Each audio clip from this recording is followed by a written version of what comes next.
Well then, as protests throughout Syria continue to plague the regime, pressure is mounting on President Bashar Al Assad to respond to demands for reform.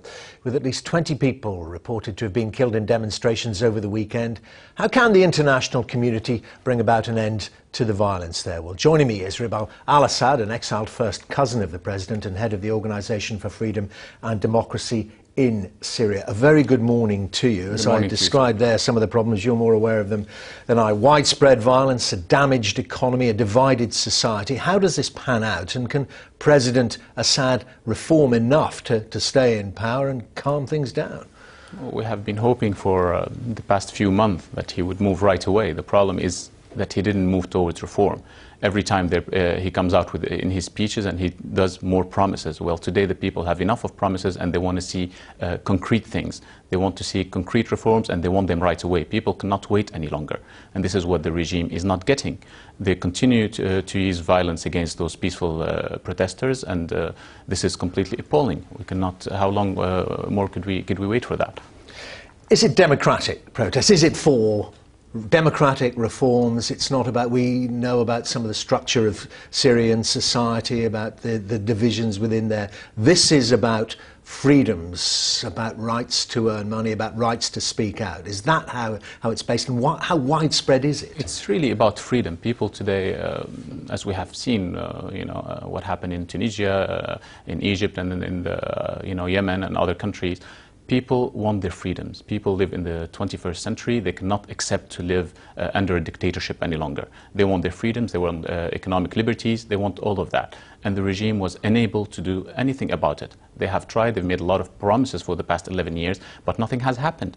And again, they have to, for example, the first thing they have to do today is abolish the Article 8 of the Constitution, which is the most important thing they should do, because it states that the Ba'ath Party is the leader of state and society, which is, again, unacceptable.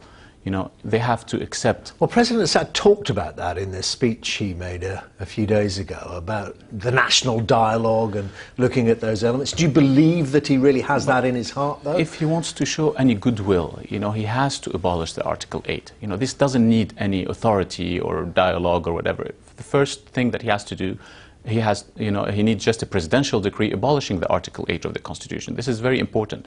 And then they could, it's very important to have a national reform implementation committee, which which will include people from the regime and people from the opposition, democratic opposition groups.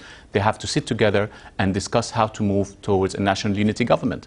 They also have to have discussion and produce new constitutions, which allows a multi-party system and will guarantee a separation of powers, also the independence of judiciary, and which will protect all individuals, groups and minorities. Well, thank you very much for pointing a peaceful way out, but it doesn't seem to be going that direction at the moment. Is the maligned scenario civil war? It looks like the situation now is very dangerous. There could be a regional war from what we've been seeing. As you know, Syria, the regime in Syria has a very strong alliance with Iran, and their proxy groups in Iraq and Lebanon. And Iran would never allow, and their proxy groups actually, they would never allow Syria to fall, the Syrian regime to fall. This is very difficult for them because, as you know, if the Syrian regime falls, Iran would be isolated.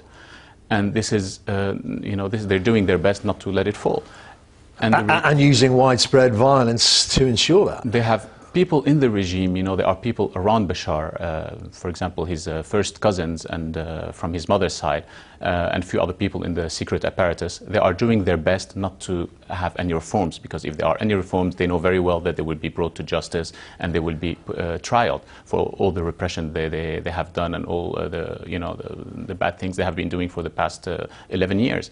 So those people don't want to see any reforms. At the same time, we have to be very careful, because there are also some Islamist extremists who are trying to hijack the peaceful demonstrations, and they are not listening. This opposition is not listening to the voice of the people, of the protesters.